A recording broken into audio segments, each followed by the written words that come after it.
When my son got married, I never mentioned the 14 acres of lakefront property my brother left me, or the trust that came with it. Thank God I kept my mouth shut, because exactly 9 days after I covered the entire cost of his wedding, my new daughter-in-law walked into my kitchen with a folder of paperwork and a stranger in a gray suit, ready to make me sign away the only home I had left. But the satisfied little smile on her face disappeared completely the moment she understood what she'd actually just handed me.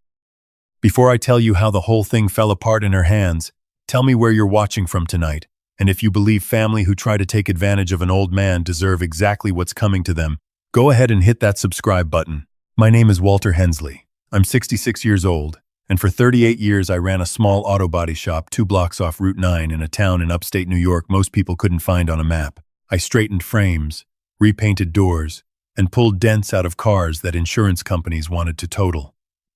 My hands have been permanently stained with primer dust since before my son could walk. I never wore a suit to work a day in my life.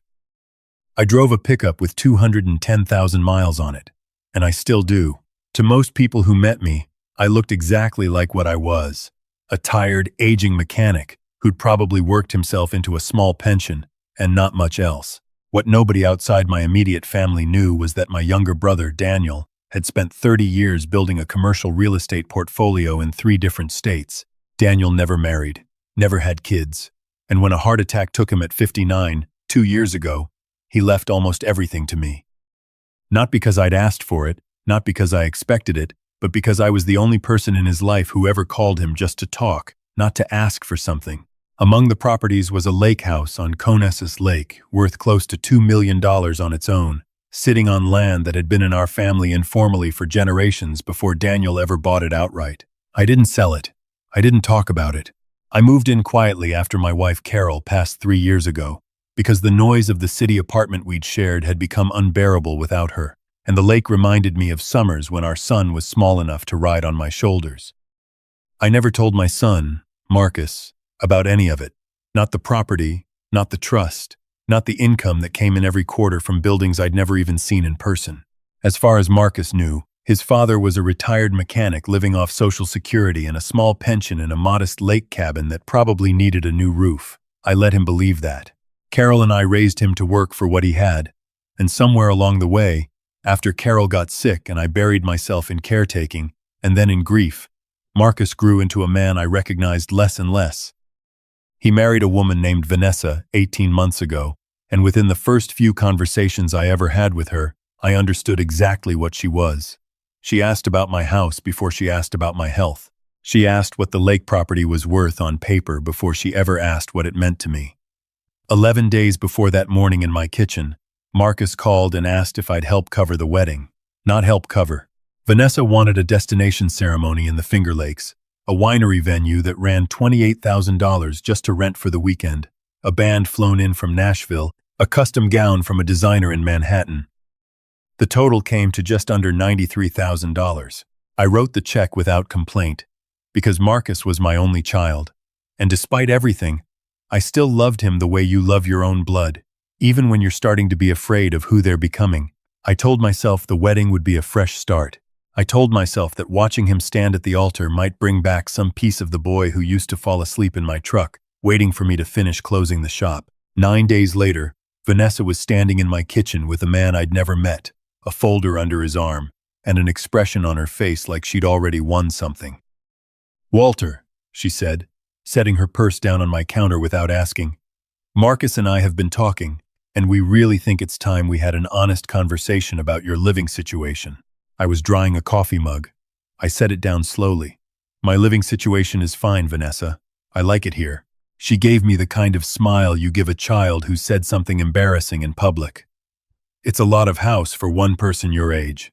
Way out here with no neighbors for half a mile. What happens if you fall? What happens if something goes wrong and nobody's around for days? We've found a wonderful senior community 40 minutes from us. Really lovely. You'd have people checking on you, activities, meals already made." I felt something cold settle behind my ribs. "You want to put me in a home. We want you safe," she said, like the two things were the same. "And honestly, Walter, this property is sitting here doing nothing. It could be generating real income. Marcus and I have been under a lot of financial pressure lately. And a lake house this size, properly listed, could change everything for us. For our future. For the family you and Marcus and I are supposed to be building together now. The man beside her, who I'd later learn was a notary she'd hired off some website, cleared his throat and slid the folder toward me without quite meeting my eyes. Mr.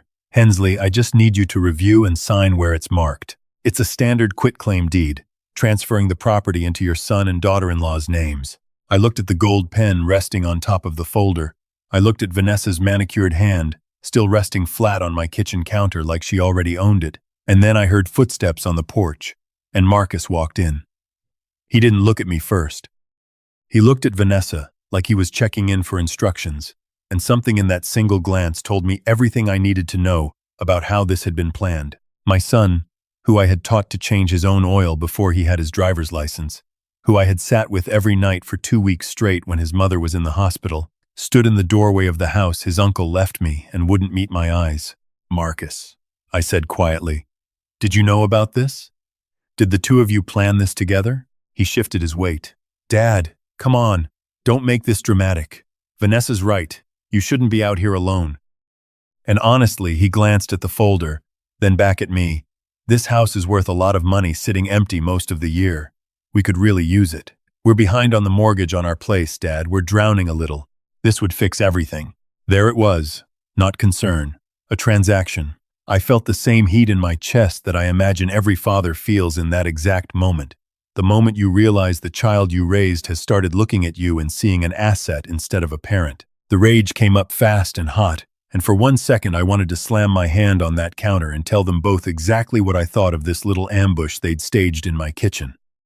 But 38 years of watching difficult customers try to talk their way out of paying for repairs they clearly authorized had taught me something useful. The person who loses their composure first loses the negotiation. If I exploded, Vanessa would have exactly the story she needed. Unstable old man, erratic, can't be trusted to manage his own affairs. I'd seen enough daytime television to know exactly where that narrative led, so I didn't explode. I let my shoulders drop. I let my hand tremble as I reached toward the pen. Just slightly. Just enough. Walter, we don't have all day, Vanessa said, glancing at a thin gold watch on her wrist. The notary's billing by the hour. I touched the pen, and then let it slip from my fingers, rolling off the edge of the folder onto the kitchen floor. I'm sorry, I murmured, keeping my eyes down. My hands have been doing this lately. Tremors. I think it's nerves. Could I just sit down for a minute? Get a glass of water? Marcus sighed, the particular sigh of a man embarrassed by his own father in front of his wife. Take your time, Dad. Just don't take all morning. I shuffled toward the hallway, letting my feet drag the way they hadn't dragged in years, and I heard Vanessa mutter something to Marcus about how exhausting this was, how she didn't sign up to babysit a grown man. I let every word land.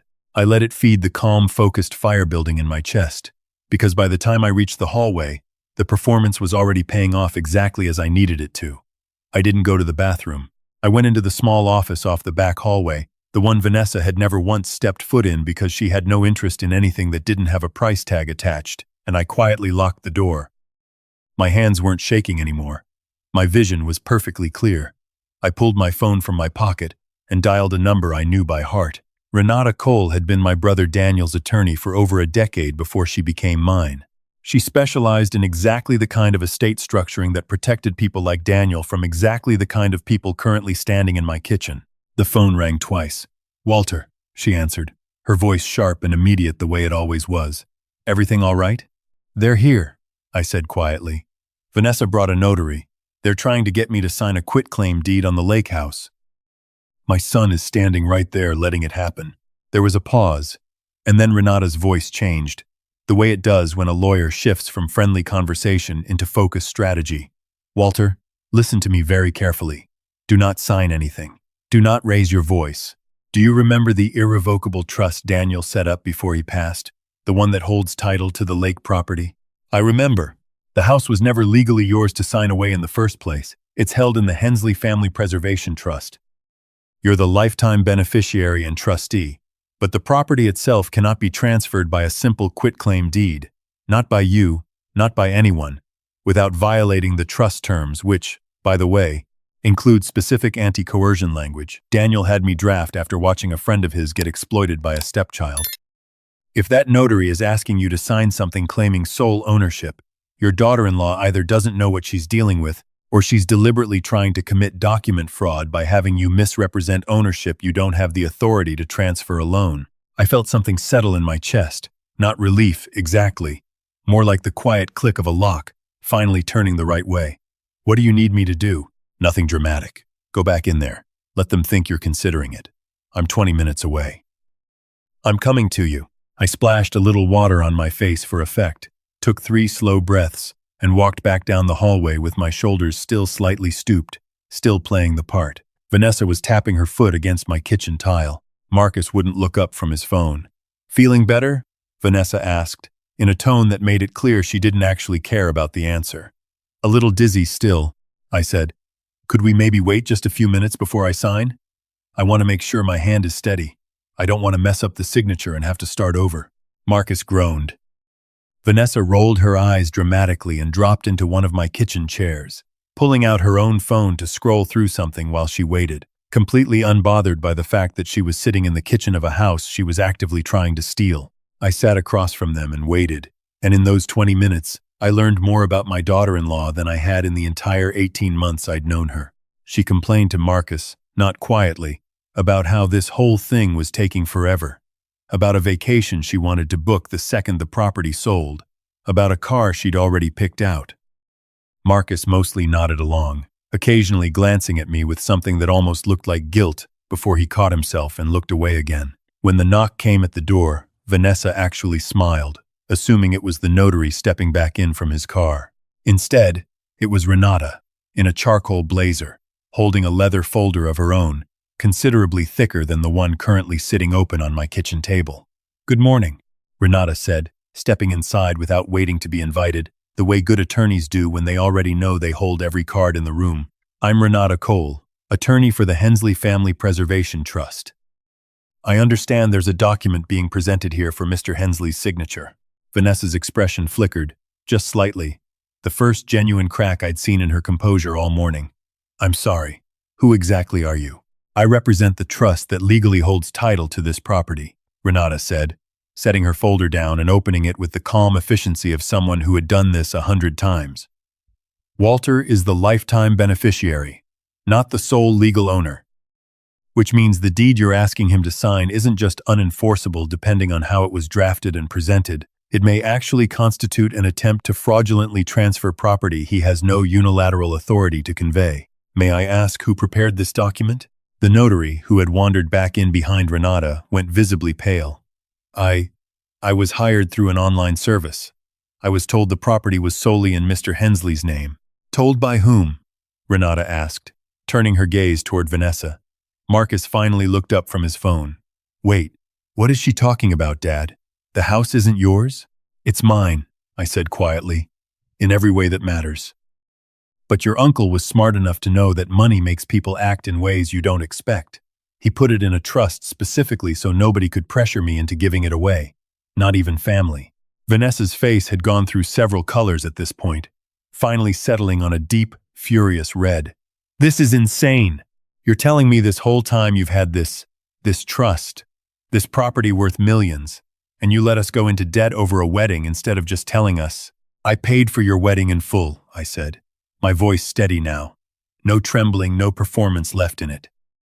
$93,000 in cash, the week before you walked into my kitchen with a stranger to try and take the roof over my head and put me in a facility against my will. I didn't owe you a financial disclosure on top of that, Vanessa.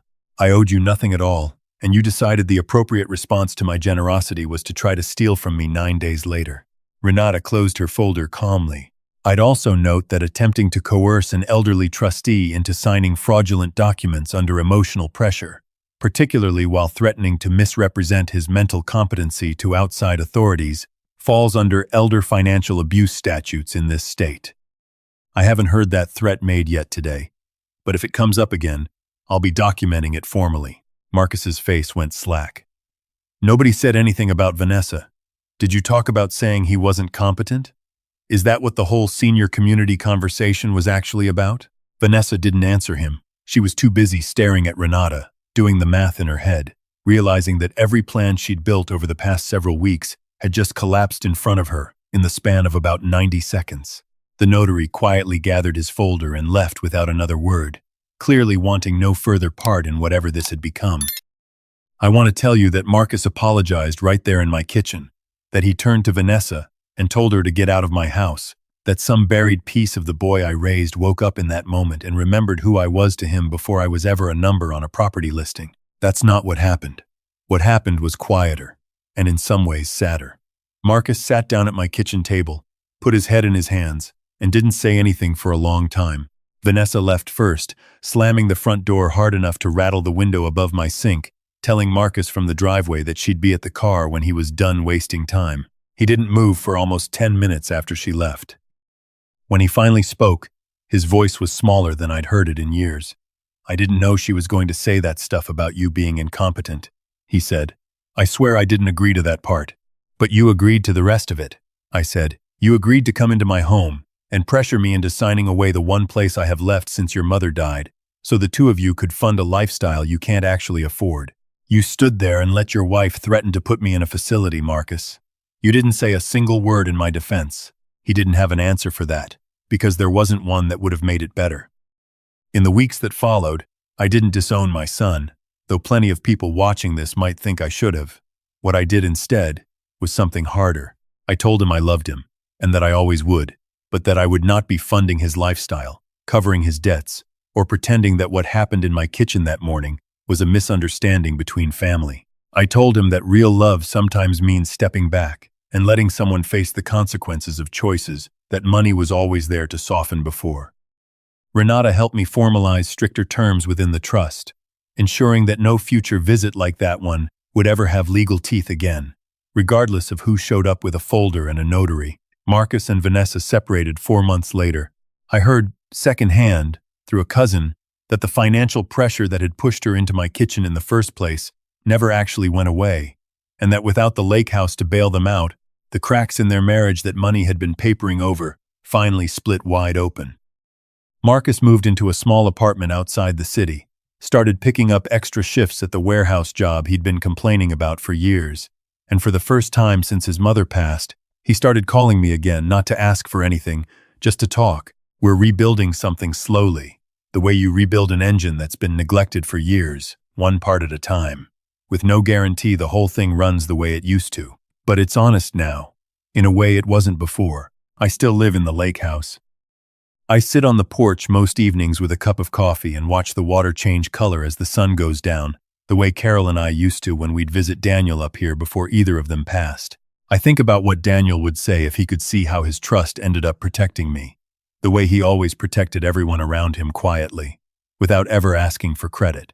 I think he'd just nod and tell me he always knew Vanessa's type, and that he was glad his paperwork did its job. If you've ever had a family member look at you and see a bank account instead of a father, a mother, a husband or wife, tell me about it in the comments below. I read every single one, and it helps to know how many of us have had to learn this same hard lesson that love without boundaries isn't love at all. It's just an open door for people to walk through and take whatever they think they're owed. If this story meant something to you, hit that like button, subscribe to the channel, and I'll see you in the next one. Thank you for sitting with me tonight. Take care of yourselves, and take care of the people who actually deserve it. Real love isn't measured by what you're willing to hand over, but by what you're willing to protect. Sometimes that means your savings, and sometimes it means your own child, from becoming someone smaller than they were raised to be. Boundaries aren't punishment. They're the quiet proof that you still believe a person is capable of better. Hold them anyway. Hope is patient that way. A small note for you.